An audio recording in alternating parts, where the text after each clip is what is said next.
All right, we're back with another Instant Reaction podcast. We're talking Patriots, specifically not talking Bruins right now because we don't want to yell and scream.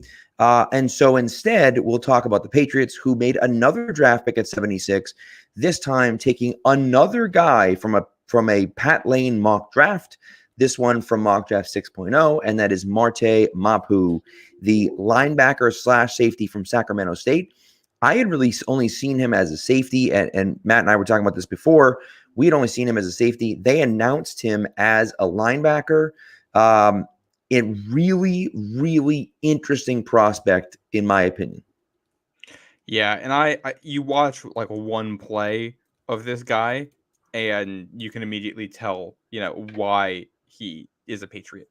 Yeah. He fits everything New England looks for as a middle of the field defender, whatever you want to call his position. Right. And for those of you who wanted to see them get faster on defense, this is a win. For those of you who wanted a guy who can cover tight ends in the middle of the field, this is a win. For anybody that wanted to see Mac Wilson play less for the New England Patriots, this is a win. Yep. I love what he brings. He is just a really good player, and if he played for a bigger school, I think he legitimately could have been like a first or a high second round pick. He's that kind of talent. He reminds me a lot of Jabril Peppers, who is in the same spot, and you're taking a risk because he's a little bit older, and he did play at a small school, but you trust your evaluation, and Patriots, I think, are knocking it out of the park with defensive picks. Guys at all three levels right now. Well, and I think that's what it comes down to, right? They nailed the Kyle Duggar pick, and everyone was pissed that they took Kyle Duggar from a small school, safety from a small school, blah, blah, blah, blah, blah, all this crap. Well, turns out he was an athletic freak, and yeah, he was a little bit older, fine, but he was good. This kid's the same way, and I think this kid projects more as a linebacker than Duggar did. I think he plays with that more of that down. I mean, some of the clips from the Senior Bowl, Cadlick just posted one from the Senior Bowl that I had seen before, and it's like, he runs over two offensive linemen and tackles the running back in the same play. It's like he's a specimen. He's a physical specimen. That's the play where you see it, and it's like, all right, this guy's a Patriot. Like right. And we've watched this team load up on guys like this: Phillips, Duggar, Peppers, even Bledsoe to a degree, who they drafted as somebody who can play in the middle of the field like this. And when they've looked for linebackers with Mac Wilson, Raekwon McMillan, they've looked for guys who can do similar stuff too. So you get a guy who I think can be an immediate contributor on special teams and as a rotational player on your defense. You got some guys coming up on contracts. This gets you a little bit of insurance there, and we'll see how it all comes out. But you're on late day two here, in the third round of a draft where people had some real question marks, and I think it's eye-opening if they haven't gone offense yet. I think that tells you they didn't love some of the offensive talent available in this draft, and you just want to take good players. I mean, this is three good players that they've taken. I feel very confident that all three will be NFL contributors very quickly. No. It's not because they didn't like the offensive players. It's because Bill is sticking it to the coach, to the owner, and to the quarterback. That's why they haven't taken any offensive players, because he hates Mac Jones and he hates Robert Kraft. See, you know why that argument makes absolutely no sense to me? Because you could just flip it around the other way and go, Mac, like, they have so much confidence in Mac Jones and Bill O'Brien that they thought he didn't need any more help and he can get it done on his own. The fact is, all we know is that the three spots they picked, they thought the best player available was a defensive player. I don't think we know anything more than that from this. And I'd rather them take the guy they think is the best guy available than try to force a pick at a position if they don't think the guy's any good. 1,000%. And here's the other thing for me. Maybe Mapu makes it on the field this year, maybe doesn't. I don't know. Right? But Kyle Duggar's in a contract year. I think they're going to re-sign Kyle Duggar because I think he's extremely important to what they do, and they like him a lot. Adrian Phillips is 32 years old. Jabril Peppers came back and signed a 2-year deal, I believe. But, he's here relatively short, right? Yeah. But I think there's a spot for Mapu. If he can take that second linebacker spot, which nobody has claimed, nobody can play it. Mac Wilson hasn't been able to play it. None of the guys that they have can play that role. If he can step in and play that role, there's a spot for him. Christian Gonzalez is going to start from day one. Keon White is going to be in the rotation. I mean, obviously, it seems like it's going to be, should be in the rotation on day one. If you take a wide receiver on day two, is that guy going to crack your starting rotation? Is he going to be better than Kendrick Bourne and Devontae Parker and Tyquan Thornton? Is he going to be better than those guys? I don't know. Oh, and Juju Smith-Schuster. So Yeah. are you drafting a wide receiver that's going to be your fifth best wide receiver? That's crazy to me. Yeah. Okay, let's take a tight end. All right, fine. You have Hunter Henry and Mike Gesicki. You're telling me you're going to draft a third tight end in the second round? And I know those guys are in contract. I get that. But you can't play three tight ends at once, right? So, like, yes, did I want Schoonmaker? I absolutely did. I love that guy. But at the end of the day, it's like, dude, what do you want them to do? Like maybe those guys, they didn't see those guys as being able to crack the rotation right now. And they looked at it and said, you know what? Bryce Ford Wheaton, who we can get in the fourth round, or maybe we'll trade back up into the end of the third round here.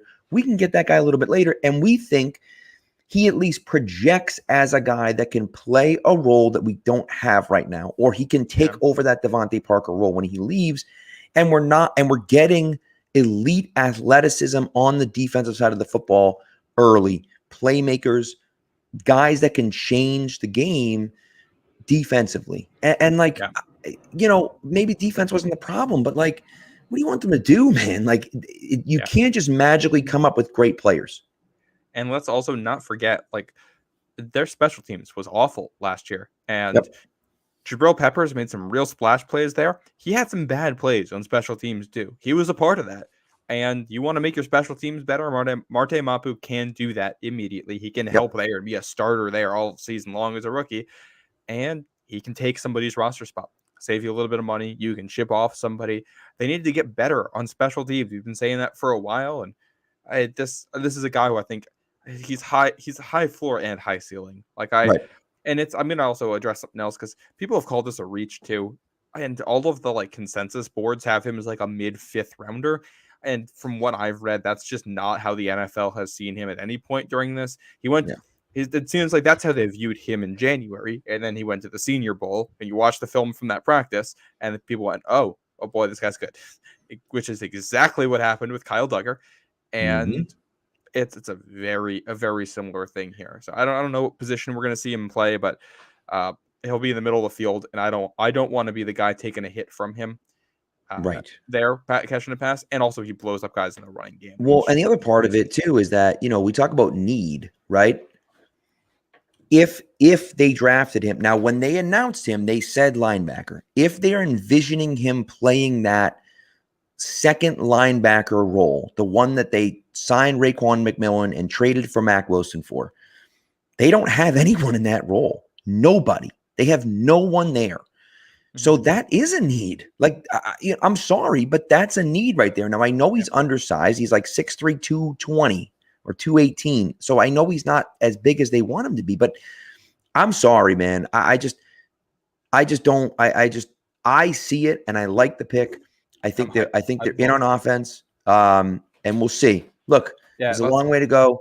Please stop being so negative. They're getting elite athletic players. I know you want the flashy offense, but come on. And they already made the biggest move they possibly could have made on offense, which was hiring an offensive coordinator. The talent, they're not an overly talented offense, but talent was not like the issue last year. They have enough talent to have a productive NFL offense.